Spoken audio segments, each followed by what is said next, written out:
I think We're they can. live. I think they can hear us right now too, but they Good. can't see us, and I don't know why. Going live. You can hear us right now. Oh, there it is. Okay, so we're gonna start the recording right now, and we'll start the show. I think we're Oh, ready to go. is my mic on the good mic or the crappy webcam mic? I can hear you, and it's everything's good. So But does it sound like crisp? yeah, it sounds good. Okay, I'm gonna try this. Does this change? Hello? Hello? Is that Oh, better? Is that that's good. Yeah, that's good too. Everybody watching the stream is watching our mic check, so that's cool. All right, Hey everyone watching the stream? all right, ready, set, and we'll go. Hello, everyone. Welcome. We are recording right now. Welcome to our semi-annual, whenever we want to get together and chat. Speaking moistly with me, as usual, Mr. Greg Wycliffe. How are you doing today, sir? I'm doing really great. I'm excited for the future. The corruption is being exposed. There's fake conservatives everywhere. There's fake everything. Apparently, there's fake MAGA now. Apparently, MAGA is the swamp now. Trump is fake MAGA now, I guess. I guess so. I guess it doesn't. I saw that news and I'm like, I gotta talk to Mark about this. I gotta see where he's at. What? Not even on a political level, but like on a personal level. Like, what is happening? Yeah, no, I agree. There's a lot of really interesting things coming out. I saw Trump the other day tear down a reporter for asking about Epstein. You guys are still asking about Epstein? What Epstein list? We've got Texas. We've got this. Have you heard of the wars and blah, blah, blah. He's like, do you even want to answer, Pam Bondi? And I was like, ooh, that's a big miss. That's a big miss for me, dog. And Pam Bondi Pam Bondi, Kash Patel, all of these mega heavy hitters, people were like, listen, they themselves were like, Dan Bongino, listen, when I get there, don't you worry. We're going to get these criminals. There's so much evidence public. What's his face? You don't even need the list, right? Bannon had 16 hours of deposition, according to somebody, in his vault. There's all sorts of stuff that they've already got that's public. Why can't you prosecute those crimes? No. That would be a bridge too far, they say. And I just don't.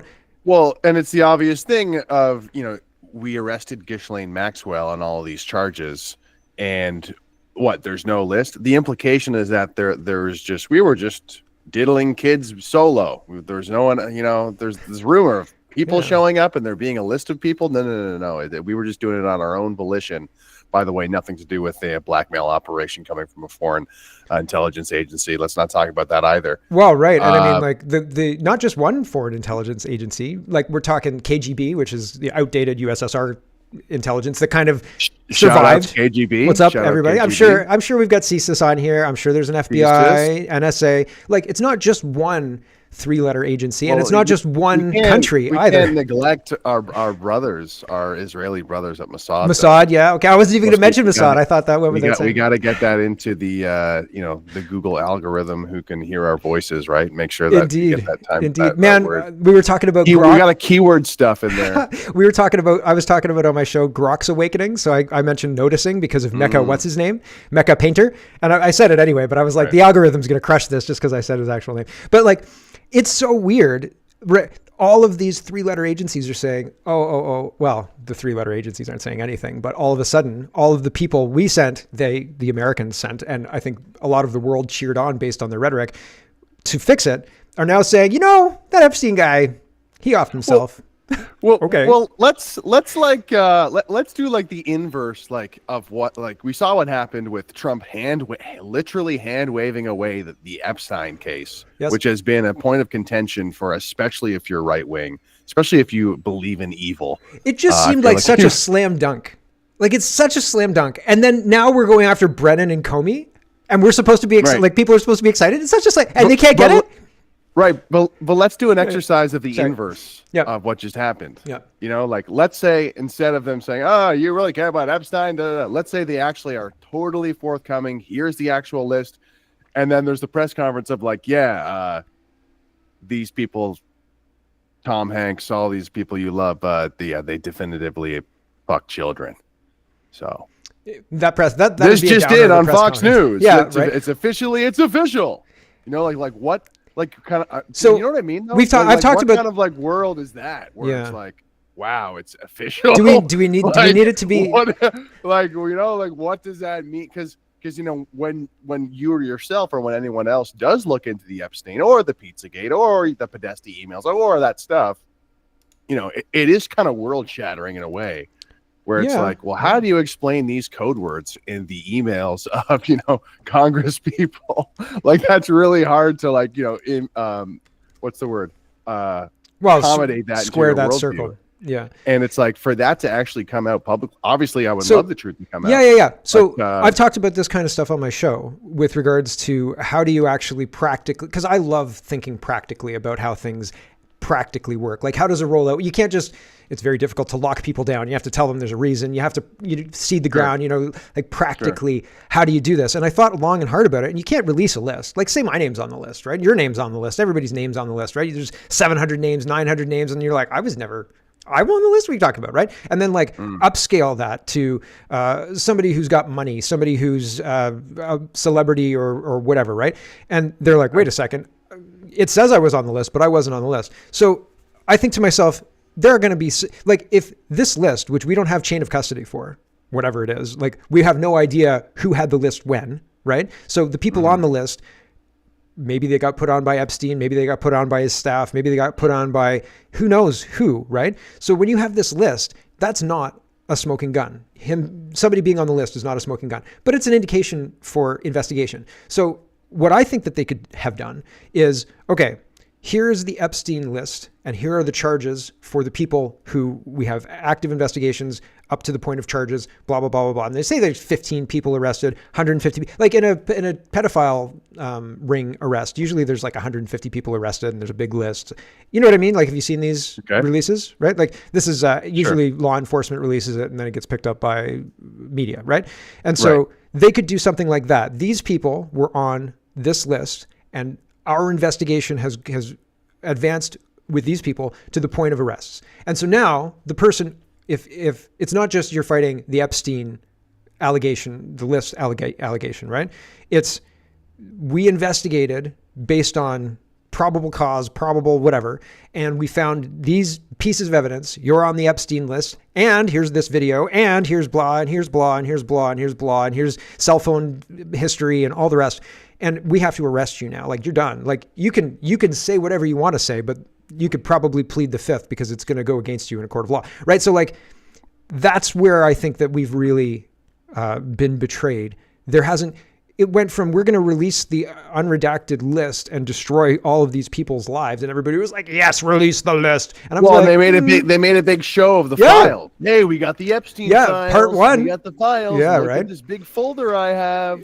And then, so fell for it again. Right. But when they were saying that, I was like, there's no way they can release this list without some kind of strategy, charges, some kind of like, we did this and we did this and we did this. You can't just release a list like that. It doesn't work. I was just thinking of a sort of money-making scheme opportunity where they're like, hey, rich person who has a high net worth, would you like to get off the list? That's going to be $5 million. That's going to be $10 million. Do you know?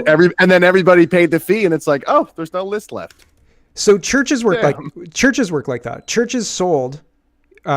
Basically, you could be a bad guy, and if you paid the church enough money, then they were going to have a word with the big guy and they'll absolve your mortal soul, right? So like, it's the same kind of, it's the same kind of deal. Yes. Right. And if you had enough money, you could do whatever you want. Is that how that works? Yeah. Is that how you that's why the church had, that's why the church had so much power. From Jesus. Okay, cool. That's why the church had so much power, because they could, they could fix it up for you. Right. So, and I mean, obviously I was 30,000 feet and we're talking a long time ago, but I mean, not that long ago, I don't think. So I don't know, man. It is an interesting situation. Yeah.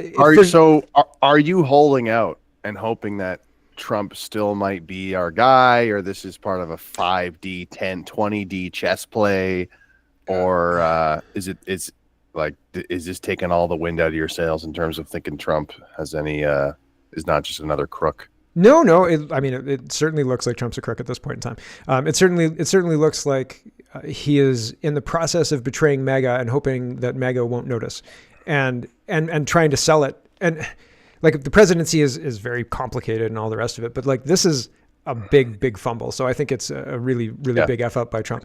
And I know it's kind of been said already, but I made a tweet about this and I think it should be emphasized. Like, so much of what animated 2016 Trump were these people who are part of the base, who were kind of maybe a little bit online, and they were talking about Podesta emails and Pizzagate and the swamp, drain the swamp, Well, and targeting children. Like the most hardcore, like Trump supporting people who like were super animated and like, you know, like this is war, like we need our man Trump to win. Like this is probably one of the most important topics for those people. And then to come full circle, 9 years later, why is everyone talking about Epstein all the time? It's like, bro, did you forget where you came from? Did you forget like who your base is? Yeah, it's like it's part of that constant brainwashing, moving forward thing. Like that thing's done now. You know, that COVID thing's done. We don't need to put anybody in jail for that. Like the RCMP acted fine. The politicians acted fine. Everybody forgets, right? And I'm hoping that this is the one thing where it's like people will not forget this. Like people will not move past. Sure, we might forget Project Warp Speed and, you know, all the money that the inflation that Trump caused with all like the money that he printed during COVID. But the Epstein thing, yeah, kind of still gonna be hung up on that one. The money printing stuff is invisible. People don't connect those two things. Like they don't say politicians caused this inflation problem. They don't connect that ever. Like almost never. I mean, sure they do. If you're a conservative in Canada and you want to shit on the liberals, a liberal, you mean? You say that stuff a lot. A conservative in Canada? That doesn't exist. Oh, does it? Well, it's a liberal. It's a liberal. You know what I mean? Yeah, I guess, but it's. I do feel though there is this beautiful, what's the word? Symmetry. There's a beautiful sort of congruency between the state of the right wing in Canada and the state of the right wing in America. Like there is, like, especially with this latest Trump blunder, you know, he's not deporting people like he said he would, which was a promise. Have you heard of this whole amnesty thing where for hotel workers and a bunch of like it's another betrayal. So a lot of this is happening. But like he campaigned on mass deportations, and it's like whoop. We're actually going to give amnesty to these illegal immigrants. Like this is when it comes to the base, the mega base. I know, man. The Trump base.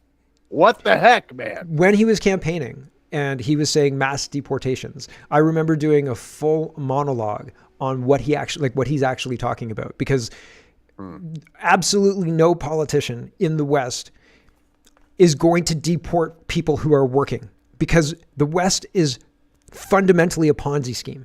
Like we're in the middle of a Ponzi scheme and they need to keep injecting people or the entire thing crashes. Everything falls down. And so I think when the leaders get in there, I don't know if that's true. I think that's like a myth. What do you mean?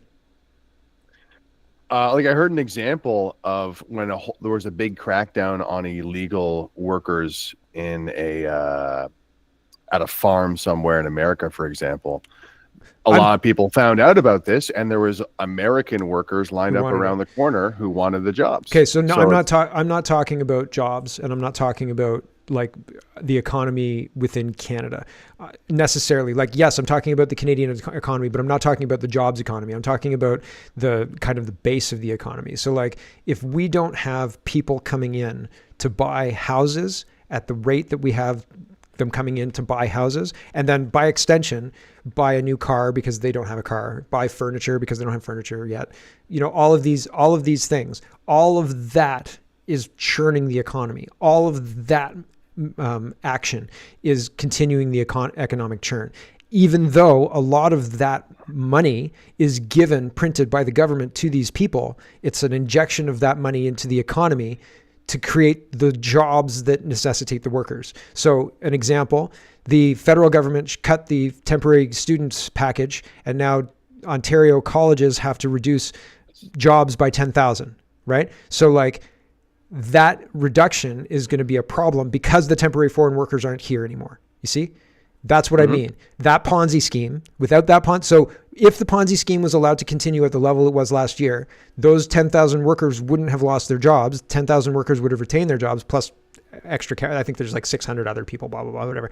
But if the Ponzi scheme was allowed to continue, then those 10,000 workers would have kept their jobs, but we would have had another cadre of millions of temporary foreign students, right? And so that's what I mean by the Ponzi scheme. It's not the jobs in Canada that can't find workers to keep going. That's not what I'm saying is going to crash. I'm saying the demand crashes, and then that is a knock ping run-on effect into the economy, just like the post-secondary schools. Do you think that would be more devastating than just kind of continuing what's happening now? Oh, if you plan for it, you can, like, listen, you could solve the problem. Like, you can reduce the incentives for foreign workers and increase the incentives for Canadian workers. You could reduce the age. You could do things, like, policy-wise, you could do things to fix it. And, like, if I was, like, wave a magic wand, and I'm the Prime Minister of Ontario or the Premier of Ontario who stopped sending any taxes to Ottawa. The King of Ontario. Buddy, put the crown on it. No, not really. But like, if I was the guy to walk in, there'd be a lot of reforms I would make immediately, and it wouldn't fix everything overnight, because we have to bring it down. Like, you have to reduce what the bad policies, but give the businesses time to change their policies, give things time to run out, and then bring in good policies to replace them with. And at the crossover, then things start looking fixed. Yeah. And I appreciate that, the sort of economic reality that, fixing this problem that's been caused by mass immigration, by these kind of abused programs, from the foreign workers to the, to the work visas and everything. I can appreciate the sort of foresight of, like, well, there is going to be some kind of economic bumps in the road. However, at the same time, that I feel like that shouldn't be the emphasis. I feel like if somebody is like, hey, that's going to happen, it's like, yeah, sure, that's going to happen, but, like, we'll cross that bridge when we get there. I guess my point is when I tell people, hey, we need to do mass deportations, they're like, we don't got the money for that. Well, we don't have the money to maintain. And it's like, what's happening. Well, it's like we don't have the political will to even enforce the rule of law. Yep. That's a huge problem. Yep. Because if we don't enforce the laws around immigration and citizenship, then what does citizenship mean? Why do we need a government? What's the integrity of our country mean? None of it means anything. Yeah. So it's like, I agree with what you're saying, but it's also like, in terms of, like, what I try to do with, my platform and messaging, it's like, I don't want people to focus on that so much. I want people to focus on, we need to build the will to raise our standards and just enforce the law. Yeah, there's going to be economic bumps in the road, of course. Yeah, well, if we don't turn off the tap, if we don't try to correct this and start to actually, like, build the will to actually deport people, then we're going to have much bigger problems on our hands. I hear you. So one of the things that I think is, and maybe I'm wrong about this, and this is a little bit conspiracy theory-y, but I'm a conspiracy theory-y kind of guy. So one of the things that I think about a lot is how, if you were a step back, like, say you're the person that decides the UK Prime Minister and the Canadian Prime Minister and, a couple other leaders or whatever, step back, right? And so how do you keep those guys in line without you saying, listen, I'm going to kill you and your family, right? Because that works. Well, how do you keep them in line?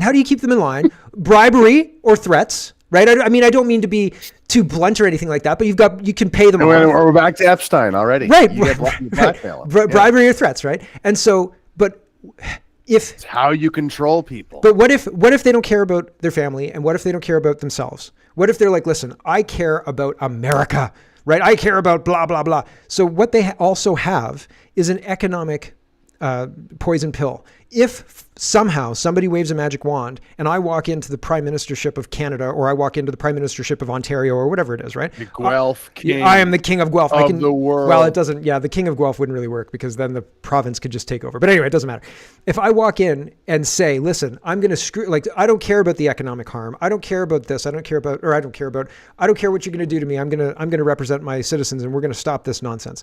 Then they trigger the economic meltdown, basically, which is what they tried to do to Trump. They tried to create a war with Iran and shut the Strait of Hormuz, which would have screwed China as well. But people were preparing for a long-term 1980s style oil embargo shortage of oil with the Iran thing, and that got reversed almost right away, right? Like that, all of those things happening were when Trump was taking off with the tariffs, right? And they didn't want him to take off with the tariffs. They were saying this is going to destroy the economy, blah, blah, blah, blah, blah. But it doesn't. It actually protects the American economy. The way that the economy is set up now, we have long supply chains, we're not self-sufficient, and we rely on other countries to provide us with basic stuffs. And that's the reason we're like that, is because the people in charge, who are the people who are placing prime ministers in multiple countries, want to have that economic power to say, if you dare step out of line, not only will we do those terrible things, bribery and threats, we will destroy your country economically, and it will take decades to return. And the voters won't go for that. When those economic impacts hit, if Trump had to deal with a 1980s style oil embargo, he would be Carter. He would be removed from office by the voters because he betrayed them, right? So he managed that situation, that Iran situation. And I think they were trying to start that economic problem. And they've been trying to start it for a while, but Trump's a businessman who understands that you confront problems, you don't run away from them. Politicians run away from problems. That's why they get worse, right? Mm-hmm. So that's what I think. I think that people who get into power get ushered into a room, and there are some very unique looking people in that room, and they tell them what's what. They say, listen, you may think it works like this, but it doesn't work like this. It works like this. And if you try to stop us, you're going to regret it. That's what I think. That's what I think happens. And I think it happens at almost every level. And at the lower levels, like the mayors, they just get bribery. They just get bribed, and they don't even know they're being bribed. They think they're going to conferences, but they're going to Dubai for climate change conferences. Oh yes, you're going to save the world in Dubai, you morons. When I was interviewing people for my documentary out west, one individual was talking about how they've been offered multiple massive bribes from people, from like politicians, like, people who work for politicians, to be like, hey, can you just shut up? We'll give you this big sum of money. Can I guess who it is? I think I know who it is, but I don't. You know what? I don't want to guess who it is, but I want to say, independent of your statement. I forget if this was part of the recorded interview or not, or if he told me in confidence after. So maybe I shouldn't say. I don't want to say. I don't think it was in confidence. I thought I read it out loud in public. Artur Pawlowski says that that people tried to bribe him out of all of his positions. Basically, did he say that publicly? I think so. Yeah, that's the guy. I think so. Yeah, no, I saw it on Twitter and I reported. I knew a lot about Archer, but oh my god, I did not realize how deep the rabbit hole. Yeah, goes. buddy, it's pretty. But to speak to your point, it's not going to be easy, Mark. No, it's not going to be easy. It's going to be horrible. It's going to be awful. We need people who have a strong resolve, strong resolve, and it needs to be, it's going to be a horrible, horrible path of getting mud slung at you and facing challenge after challenge after challenge. And I guess like we always kind of come to this when we talk, because you're like, this is going to happen though, and they're going to make it really hard, and it's like, and so what? Like we have to do this though. We have to push forward. Well, we're going through it, and part of winning is going to be sort of these. These challenges. I've said this before with you before. Like, we don't know what winning looks like. I wanted to talk about that. Sometimes winning is when you do the right thing. You're trying to push for deportations and changing these policies, and you're going to get blackmailed. You're going to get your loyalty to your cause is going to be tested big time. Yep. People are going to start to hate you because the media is going to lie about you. Yep. This is a guarantee. This is not like some sort of like conspiracy theory. This is like literally the path. This is the textbook path of what's going to happen. Yeah. Like you might lose your YouTube channel. You might get it back 4 years later. Of course. With no real apology. Which is why, especially people who are like in the right wing in Canada, or say they're going to like help and do something, the sort of backbone needs to be there. The sort of like will, the sort of boldness to be ready for all this bullshit needs to be there. And that's why, when you've seen kind of the conservative establishment with Polyev and even Danielle Smith and all these people who are like, we need to be strategic and pragmatic. It's like, that's not going to do anything, guys. I think that's not going to do anything. Because even if you are a bit successful, it's like you're kind of showing that you're going to be one of these people who sells out. You're going to be one of these people who caves. It's kind of not even that impressive or valuable in the long run. And I'm not really like speaking about specific people, but it's like that, with these interviews I did out west of some of the most persecuted Canadians in the country, there's a few common threads, but one of the common threads was like doing what's right and facing awful consequences versus like doing what's easy and doing like what's going to get me a swimming pool and like, you know, a more comfortable living. Re-elected. Like that was a very common, like, you know, kind of dichotomy decision that people were faced with. And obviously the people being persecuted were the ones who stuck to their guns and were actually being honest and faced a lot of consequences for it. But that's what I'm hoping to, you know, with this documentary is champion those people and communicate to everybody else. It's like, if we're not focused on, you know, doing the right thing, then like we're just going to get swallowed up by globalism and it's totally over, guys. We're being swallowed up by globalism right now. So I wanted to mention, you said we don't know what it looks like to win. And you've been saying that for a while. And I would agree, but because the only reason we don't know what it looks like is because we're in the process of winning right now. So meow, right meow, buddy. We won COVID. Winning. We won COVID. They couldn't do it. They couldn't keep that shit going. And we stood there and said, you know, you guys seem like lying liars. You guys seem like you're lying a lot about everything. Like, this is Megatron strain now? Really? Really? We're supposed to not question that at all? And was that one of them? No. Oh, yeah, the end. Like, I'm sure there was a Megatron. No, it was Omnicron. Omnicron, that's right. Everybody was like, because it sounded like a Transformer. Megatron. Yeah, right. It was, but it's ridiculous. Optimus Prime. Yeah. Strain. Yeah, Damn. It was ridiculous. They tried. They really, genuinely, honestly tried. And some people say it was a trial. Maybe it was a trial. But they tried, and they effing well lost. All we had to do was meme at them and say, you know, I don't think I'm going to wear your mask. I don't think I'm going to do that. I don't think I'm going to take your whatever the thing that you're making people take. I don't think I'm going to do that. And they lost. And so, yeah, they're in the after throes right now and having a complete breakdown temper tantrum about losing. And they're trying to do lawfare and they're trying to intimidate people, but they lost big time. And now we have to finish the job. Yeah, the team that did the displays of dancing syringes and rap songs about how cool it is to get vaccinated lost. I can't believe it. Shocking. Well, Stephen Colbert was eye-opening. I was like, wow, man, like what a loser.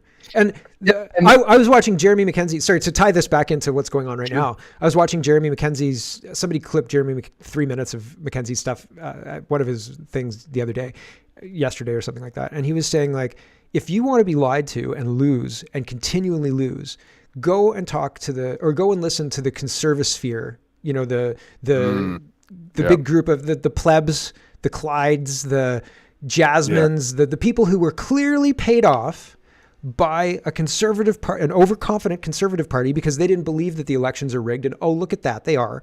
I don't know if they were clearly paid off, but I think a lot of the influencers were very clearly paid off. If you said, listen, I just stop want to be being careful divisive, with that type of accusations, though. Like, you know, they could have been saying, well, there certainly could have been like you scratch each other's back arrangement, but wasn't Pleb open about that at a certain point? Didn't he say they got like phone calls? Some of them got like phone calls from the like Cat Canada's husband. Yeah, I saw that. That's right. Oh, Cat Canada. She worked super hard. From Pierre. It's like, okay. Yeah. But anyway, back to your point. I'm not trying to disparage anybody by saying if you want to be lied to. Yeah. I'm not trying to disparage anybody by saying they were paid off, but it was very clear when, like, one of the themes of the election for me was noticing how divisive everybody was being. Like, if a conservative person, like the pleb, let's just say the pleb, doesn't matter, I don't care, any of them, all of them, whenever they would say something like Pierre Poilievre, blah, blah, blah, blah, blah. If you're like, listen, he says this, but he pretends he doesn't know what the 2030 agenda is. There was no conversation. It was automatically, you're a shill, you're a this, you're a PPC loser, you're a whatever. Yep. And then on the flip side, it wasn't just conservative accounts doing this, it was PPC accounts doing it. But I think there were bots on both sides. I think there were bots to encourage the bad behavior of people online. Does that make sense? And so the bots would model behavior they wanted to see, and other people, because they'd seen other people saying, oh, you're such a blah, blah, blah, blah, blah, they would model that same thing and they'd do the same thing. And I think it's a level of manipulation we haven't seen before, but I think that it's manipulation. I don't think it's genuine or honest, because I think regular people would say, listen, we agree on these 5 points and these other 3 points, that's going to be what the election's really about. You know, so we agree on this, and this is what we need to get. This is what we need to chop the wood on, right? But that's not what happened. It didn't matter what was talked about. Everything was explosive. Everything was you're an idiot, and degenerated into name calling. And so whenever I would call for sanity and say, like, listen, guys, like, just agree to disagree and talk about the problems in the country and how to fix them, rather than party politics like this, and they would block me. I mean, I'm blocked by a lot of them because I don't put up with the nonsense. I'm like, this is bullshit, and you guys are acting like children. Stop it. And then they block me. I'm like, okay, fine. I'm the mean one. Yeah, and what I don't think these people realize, or these right-wing influencers, I can understand where they might be coming from, where they're like, we need to, I have a platform, I need to do everything in my power to get Polyev elected, and that's kind of the perspective they come from. And by the way, the reason why I don't necessarily say, oh, they were definitely paid off, there is this sort of it would be easy to create financial incentives to feed people hopium. I think the algorithm does like that. And there's probably, group chats and sort of strategies that the CBC has to amplify that type of messaging or get not organically, but sort of without having to spend too much money, but with the extra views and kind of boosting the algorithm, that can certainly give them a big boost in their income just by kind of helping massage the algorithm for them. Anyway, Yep, I agree. But with all that said, I want to do what I can to get Polyev elected.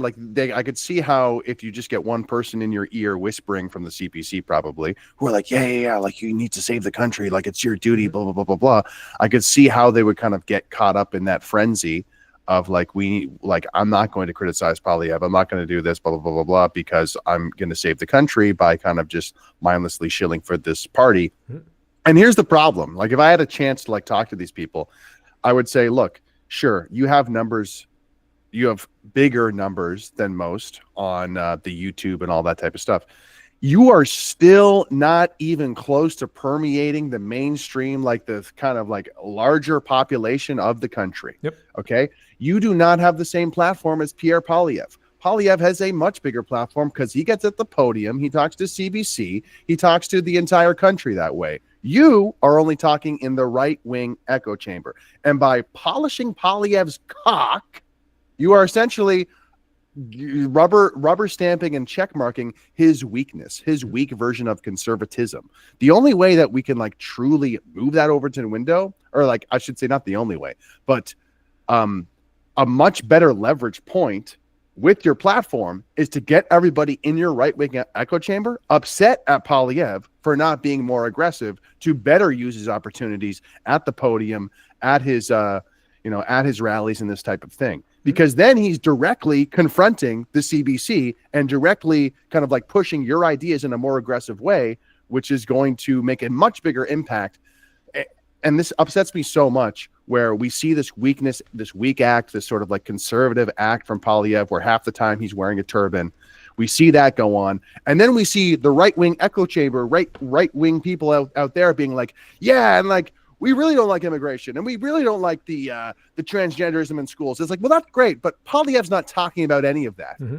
Yep. So you support him. You're doing this weird thing where you're acting as if he's saying what you're saying right now, but he's not. So why are you still supporting him? And it really does seem, this is part of the reason why I did a kind of podcast series called Controlled Opposition starting in 2023, because I saw that the biggest problem, yeah, the liberals are a big problem. Sure. We all know that. We know the score. We know that they're villains. But guess what? The biggest problem that's preventing us from being more successful and being more effective are these fakers, are these people who are pretending to be our friends, are the Pierre Polyevs watering down the message, giving us this lip service oh yeah, I really care about deportations too, but I'm going to be a big pussy on the podium.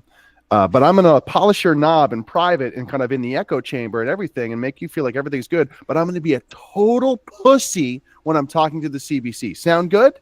So that's the problem. So yeah, I agree with you to a degree. One of the things you were talking about kind of early in what you were saying is that the press are cheerleading Polyev to an audience that's already the echo chamber. They're already on board. And what you want them to do is what the press's job used to traditionally be, which is to hold the leader to account, hold the leaders to account, but in this case, the leader of the party to account, and say, listen, we hear you saying these things, but it's not enough on side with what we want to hear at those rallies, at the podium, et cetera.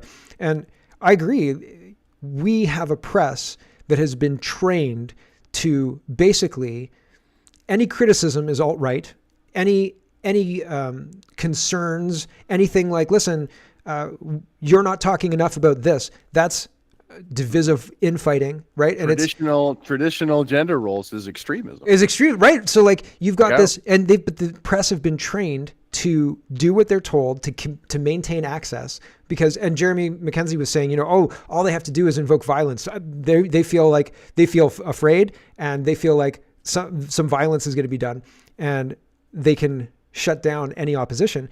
And so the press, who are being fostered by the CPC, who are being brought up by the CPC, are being trained to like not bite the hand that feeds them, whether it's plumb like social media algorithm or actual cash or whatever it is, like whatever it actually is.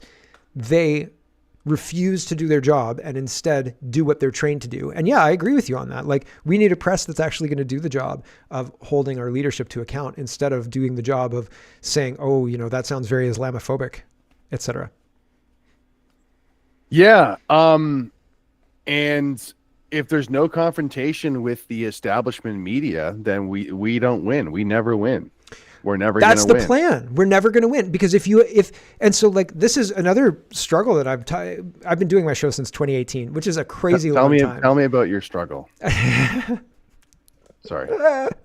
Are we going to have to grok you, buddy? Like, rest in peace, Grok 3, RIP, brother. But I recognize, moving on, I recognize where we're at. And I recognize that people are largely being played by politicians at this point to maintain the failing status quo. And I don't think that there is a realistic way to vote ourselves out of this. But do you know what a civil war would do to chocolate cereal? I'm not saying we should have a civil war. We should be able to fix this problem. A civil war would do to what? Chocolate cereal? Chocolate cereal. I'm just saying foodstuffs you wouldn't be getting chocolate cereal at the Walmart if we were in a civil war, I don't think. And that's important to me. I like that would just amplify the civil war, a lack of chocolate cereal. That would Buddy, be you're insane. not wrong, man. You're not wrong. But I often think about how devastating it would be if they just unplugged the internet? Wi-Fi. Yeah, and how insane everyone would no. go, because the internet is a great control tool. You think you're doing something by putting these shows out, by tweeting, right? By interacting on X. All you're doing is identifying yourself to Skynet, right? Hi, Skynet, right? Like, it's like, hi, who do we need to crush? These ones right here. They know. Here's your YouTube channel back, Mark. Please put up content that we can arrest you for. Yeah, and then it's like dead internet theory. It's like, but look at all these followers I have. Yeah. Yes, followers, sure. not just government. a bot form. Yeah, for real. So if you go on Google, you can't get past the 10th page or 50th page, 500 results, Google. Doesn't matter. Now we're on dead internet theory. It doesn't matter what you search. Let's not get sidetracked here. 1 second. I want to share some optimism, which is that I am actually very white-pilled and inspired right now, because the sort of corruption and the sort of like lack of a clear political leader or political solution, I think is actually I think we're getting another round of people into the fold here, because with the PPC and Max Bernier initially in 2018, 2019, a lot of people came into the political fold. That was me and you. Yep. Obviously 2021 with COVID, a lot of people came into the political fold during COVID. A lot of people got red pilled during COVID. And I feel like that might be happening again with the loss of Polyev, despite all the hype. And then also this Trump thing with him, kind of being a fraud, quite frankly, like literally kind of going against what he campaigned on multiple levels, says he's not going to start a war, even though he bombed Iran, says he's going to deport people, actually, no, he's going to give illegal immigrant citizenship. Also, going to drain the swamp. Actually, you are the swamp if you're hand waving away the Epstein case. But I think all of that is going to get more people into the fold, and I think that is the solution. I want to kind of bring up the Alberta thing real quick, because people are talking about Alberta independence, and they're saying we need to, break off from Canada, maybe become part of America, maybe court that potential sort of alliance or relationship. And here's the thing, for these 51st staters, if we just waved a magic wand and magically became the United States, where are all of the corrupt bureaucrats going?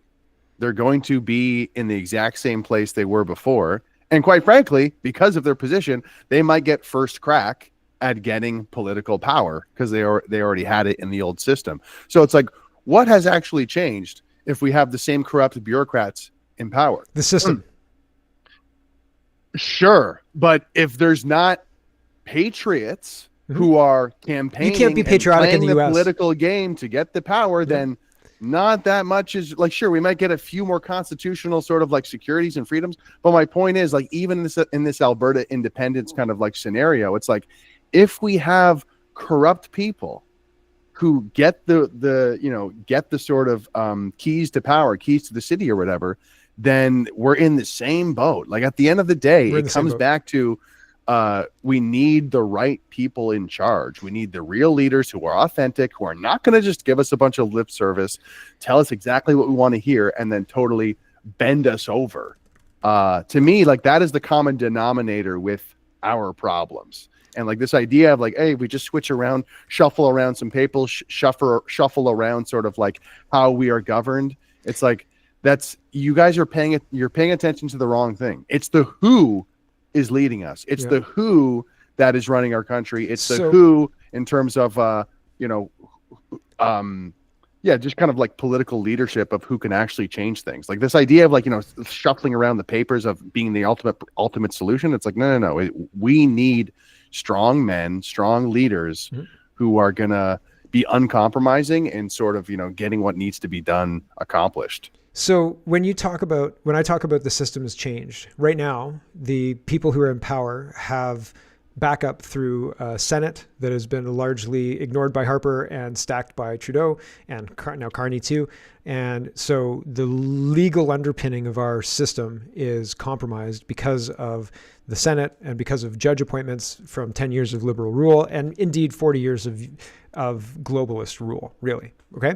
And so getting rid of that system and configuring into the United States system would give us a system where the governor gets elected and then the governor puts his cabinet together. In our system, I think that the governor puts his cabinet together similar to the president, right? Like they're allowed to put their cabinet together and they can put whoever they want in their positions, right? I think that's how it works, but maybe I'm wrong, but I think that's how it works. So that removes, because the governor has a lot of power because he can appoint people the same way the president can appoint people. And so that removes the cronyism within the House of Commons and it nullifies the Senate. But all of that said, okay, I think that that's probably a better configuration because we're not going to solve the problem of the Senate. We're not going to solve the problem of the corruption in our House of Commons, Apartment of Commons. Anyway, in 2018, I have to go soon. In 2018, I was saying to my friend, we're pretty free, right? Like I can go anywhere in the world. I can like get on a plane right now if I wanted to. I could fly anywhere. I could do whatever. I could live on a beach in Mexico and with, limits, but like I could do anything. And it took me until, 6 months ago to realize that even in 2018, if I left on a plane to live somewhere else, to do something else, because I was like, Canada's cooked, man, we're done. We're done. If I lived in Australia, it would be the same system. If I lived in England, it would be the same system. If I lived in a blue state or a red state, it would be largely the same to what's going on. And in fact, right now, the United States is under a complete weather warfare. So I think maybe I'm better off in Canada than the United States at this point in time. Almost any other country that is a Western country has a serious, serious corruption problem. And so I think to myself, the only reason that we're already in a global governance, we're already in the configuration of a one world governance. We just aren't paying taxes yet to that one world governance, but our governments are. You know what I mean? Our governments send money to the WHO, to the United Nations, to NATO. We're standing up these supranational agencies to take on the global governance when we hand it over, and we're being primed to hand it over. It's already in play. So Conor McGregor, who's trying to stand up for Ireland, Donald Trump, who's decided to go back for a nap again with the United States, whatever, Epstein, Schmepstein, whatever. All of these people who seem like they're going to fight, either they don't know the fight they're in for because the enemy is a globalist enemy and they have globalist assets and they're able to, well, they've got weapons that I can't talk about on this show, but we're going to lose because we don't understand the game we're playing. We're going to lose because they're already in a global configuration. We're going to lose because we don't have a choice. And the only way to fix that is not what we're doing. And I wish I was wrong, but I don't think I am. So, I don't know. So why do you even do a show then? I love it. I love it because I look at it and I'm like, man, there's so many crazy things happening. Oh my gosh. But I didn't know. Like in 2018, I didn't know. And even in 2023, I don't think I knew. It's only recently that I'm like, holy effing shit. Like we're cooked, man. Like we do not understand the game we're playing, and that's on purpose. And like, I understand, and me telling you, like, you don't believe me. Like, why believe me? I'm just some dude in my garage, right? But like, I'm telling you, we don't understand the game we're playing. And because we're playing the wrong game, the people who are in charge, it doesn't have any impact on that game. Our game doesn't have any impact on their game. And when it does, they're just like, go away, you little. Something I know you have to go soon. Something I've said for years is anybody in Canada who is not a globalist or tied to like a globalist organization or agenda, they have no plan. They have no good plan. They have no good strategy whatsoever. And I think slowly but surely that is changing. But yeah, I do think there's a lot of work to be done. And I do think that respectfully, I think it's up to the younger generations to actually make any seismic change. We'll see. Like respectfully, I think some of the older generations are kind of like past their prime and like, that's fine. Like, hey, you did what you could. I've been talking to Mennonites, man. They're stronger than they look. Sure. But they got plans. Yeah. And ways to survive without electricity. I think just the same way that a weed grows through the cracks, I think there's always going to be the will for freedom with human beings. Mm-hmm. So like the war, the back and forth will continue. That's why. Yeah, I think that I think we're gonna be living in a very exciting time, because I think that, like you said, although you said like we're gonna lose, you also said we've kind of been winning in terms of like the veil coming down, the the curtain being exposed, the masks falling off. And I really maintain that, especially during COVID, I think a lot of seeds were planted. Mm-hmm. They were planted. They haven't grown up yet, but they're planted deep into the soil of like, if they're lying about this, what else are they lying about? And this is going to be a sort of generational thing. You said it's going to be solved overnight. So yeah, and I got to go. I said, with all that being said, it's very important to kind of look at the long term and not get wrapped up in the fear, not get all like chronically online. Oh my God, it's over. It's like, go for a walk, take care of yourself. Yep. This is going to be solved overnight. I'm not going to get in my X-Wing fighter and shoot metaphorically a missile into the Death Star that is the Ottawa bubble. But so that's exactly what happened in Iran. What? Okay. They're trying to drug us. When you said the humanity wakes up, because you basically said humanity wakes up. That's why they're trying to drug us. That's why they're trying to make the drugs okay, fentanyl okay. They're trying to drug us to make sure we don't wake up again. Because when you clean yourself out from the unnatural stuff that we poison ourselves with, you connect in a way that you have no idea about until you do it, which is crazy. But anyway, I have to go. So thanks for watching, everybody. Greg, where can they find your stuff? Go to gregwycliffe.com and my links should be there. And yeah, stay tuned for a documentary coming around the corner, coming this fall. Awesome. Okay. My recording stopped. I don't know why my recording stopped. That's weird. I did not stop the recording, but it stopped. Okay.